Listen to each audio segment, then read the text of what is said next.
I truly believe how you live every day and your habits really contribute to your happiness overall and just your life well-being and also your longevity. And we're seeing that more and more as people age. And so if that's interesting to you, stay tuned because I'm going to talk about what I do daily, what my daily habits and routine is to be successful and an empowered woman. I'm Alicia Soikawa, the Empowered Woman. And if you haven't on my channel before, welcome. And we're going to talk about today about routines. And I think it's really important because people come up with these routines just to check the box off. This is not about checking the box off routine. This is about how do you become the best version of yourself to give you the best outcome or the best life you want on your terms, right? And to me, that's being truly empowered. Everyone talks about this morning routine. And I know I did a video a while back about it doesn't matter what time you get up because I think there was glorification of how early can we get up or how late can we stay up, how little can we sleep and get as much done. Just like these really intensive, crazy schedules and just like beating yourself up. I'm kind of on the other side of this pendulum. I've lived that life before. I was hardcore. I ran marathons and I really trained hard and I kept pushing and pushing and pushing. And what I found eventually over time and looking back, I think it really affected me negatively. And I don't know if that's your personal story, especially as a woman. And I'm finding the more that I am living in this life and looking back that it doesn't need to be difficult. We don't need to make ourselves tired and exhausted to fulfill all the things that we want in our life and to be all the things to everyone. So that's why I want to talk about why it's so important to have a routine for yourself that you follow that suits you and your life and the season you're in. And I want to share my routine. First of all, morning routines are important. They do set the tone of the day. And again, I preface this by saying your morning could start at 5, 4, or it could start at 6, 7, 8, 9, 10. I really don't care. It's really up to you. But when you do get up, do you have a routine? That's the question. And you should. And if you don't have a routine, that's something I highly recommend taking a look at and say, hey, what are the things that I do that make me feel great later on if I do them now, right? So those are kind of morning routines to think about. For me, it's going to be first meditating. I talked about that in a different video. Meditation has been crucial in my life and my journey and has really opened me up to become a better version of myself, and my whole family can vouch for that testament. So meditation helps me stay grounded, focused, clear-headed. I don't have that anxiety too. I think sometimes the past when I used to wake up and had this huge list of everything that had to happen that day and appointments, I would start getting like palpitations and freak out, and like I would get up and be like, oh my God, and rushing.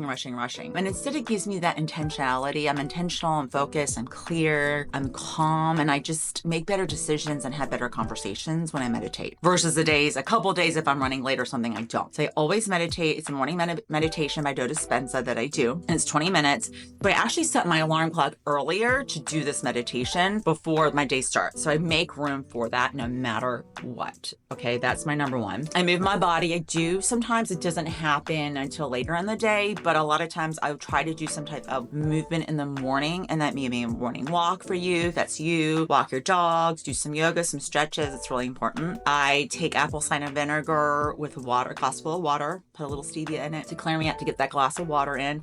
I've added in recently these hydrogen pills, I guess it's hydrogenized pills, that give me mitochondria to my body, help my mitochondria move around. Black coffee is what I drink, is my drink of choice. And I take 2 NAD pills, which is like an antioxidant. I also do this glutathione spray morning and night. So those are like my morning routines as I've gotten older. That's a new thing I've added on. But other things I do are journaling. It's in my little calendar every single day. I journal. For me, I do write gratitudes, but I also write like evidence. I tell people sometimes to write your evidence book because I had a great suggestion for that from another coach friend of mine. And I love that thought. It doesn't necessarily have to be gratitude. It could be evidence of how things are unfolding and working out for you, which in a way, in a sense, is gratitude, right? So that could be one thing. But I like just noticing that. I do 10, I give myself 10.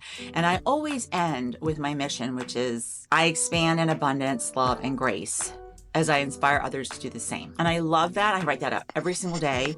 It's a reminder to me how I want to show up and who I want to be every single day. And I also write Bob Proctor's abundance message, which is I am so happy and grateful now that I attract or that I get or I receive proper, meaning that no one got hurt to get this money, proper money flowing to me constantly from multiple sources in increasing amounts. And I write that out every day. Those two I always write out. It doesn't feel finished unless they're done, basically. That's one thing I also do. I love to read. Anybody that knows me, I'm constantly reading. And sometimes I'll pick up one book and read a few pages, and then I'll pick up another book, read a few pages, and sometimes I'll read one book for a few chapters. Sometimes it's just 10 pages. It doesn't have to be a certain amount. It just feeds my mind. And some mornings, if I'm having to go to an early morning appointment, I'll listen to a podcast of something or a message. And I think it's really important to not limit yourself to just books. It's really a learning period more than anything. So that's really important in my morning routine as well. Another thing is to feel my body. It's midday. I do coaching sessions and appointments, and to have brain space clearing, to connect. I try to love on my little puppies. Anybody that knows me I have a new puppy, Candy, and Ken is our little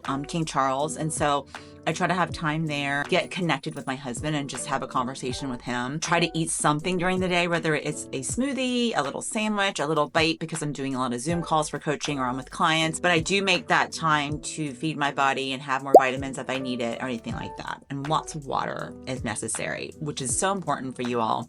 I don't think we drink enough water out there. And so some of the things I do, and I do try to follow my calendar blocks. I check my calendar. I set an intention for the day of what are the outcomes I want to have for that day. And at the end of the day, I also look at like, what did I achieve? What do I need to continue to work on? So that's something to think about as well. One of the things I love to do in the evenings is have a time of reflection of, gosh, what did I leave on the table that I need to address tomorrow? And where did I not show up in the way that I want to show up tomorrow? So I kind of like make note of that, or if things need to be moved over to the next day, I make sure that happens on my focus planner, the top 3 things that I need to focus on for the next day. I also do something called biocharging. I've videoed it on Instagram. It's basically like therapy that comes at you in light and all this kind of stuff. It's intense, but I kind of do that. And sometimes I create content while I'm sitting there doing that, or I'll just meditate or just kind of chill out. And then I also finish the day by meditating again before sleep. So that's like a general view of my routine. But what I find is that it's taking care of myself. I make sure that I love to take a shower in the evening. It helps me sleep better. I do my skincare. You'll see me with a mask on here and there. But those are little nuggets as a woman that makes me feel really good. I always wash my face. I always floss. There are certain things I do to take care of myself. And I challenge you, if you're not doing those things, maybe carve out even 15, 20 minutes just to add those kind of things in to basically take care for yourself more than anything. I drank this detox tea at night right before bed. It's by Yogi Tea and has a little quote. And I love reading the quote. It makes me happy. And that's something that I think that it's like those little joys, you know, those are the things that are routines in my life that I don't even realize are routines until I look at it, and I end up doing it every single day. So part of the things that I learned from Tony Robbins is also pattern recognition, right? So that's a pattern that I do every day, and using that pattern every day helps me have a better day, helps me be more thoughtful. It's not just about checking the box or being productive or doing things. It's about contributing to my self growth in the way that helps me grow and go to the next level. And I love tracking and measuring too on the days that I don't do these routines, what that feels like for me versus when I do the routines. And I know that I'm a better person for it. And there are days that none of it happens, okay? There's no such thing as 100% imperfect all the time. I think that's the biggest thing too, to make sure you know that if you don't do it perfectly all the time, that's okay. Sometimes I don't work out till the nighttime. I've posted those things.